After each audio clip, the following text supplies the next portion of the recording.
Hi, this is Andrew Yomulkowski, owner and founder of Heartland Credit. Let's just take a minute to answer a question that we receive quite often, which is, what is a judgment?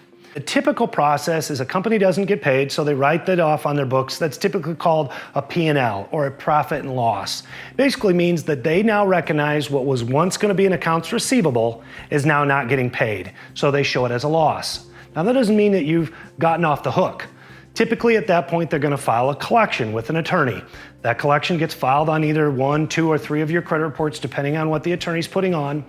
And on larger debts, like a repossession or a second mortgage or medical debts, for example, that collection company has the legal right to potentially go after you in small claims.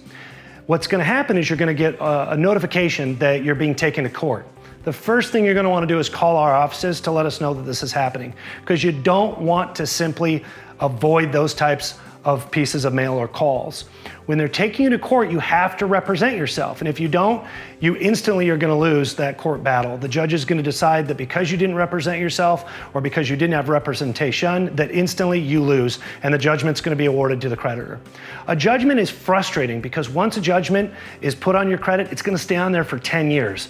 The other thing is that some companies will actually take it a little further and press to be able to get a garnishment. A garnishment means they're going back into the courts and saying, hey, we not only know we've gotten paid, we not only know we've been awarded the judgment, but now we want to force payment by taking up to 25% of your paycheck to pay that debt, which can be incredibly uncomfortable.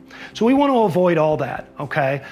The other thing about judgments that you need to understand is if your idea is to own a home at some day or at some point, all judgments need to be satisfied or paid in full prior to a mortgage loan closing. So this is serious. It's definitely going to be something that's going to affect you. It can affect you for up to 10 years. It can stop you in your tracks. A garnishment can happen. And at Heartland Credit, we can work with you during that entire process in a way that will make it not feel intimidating and help you understand the process, the procedure, and the best way from having that judgment get filed.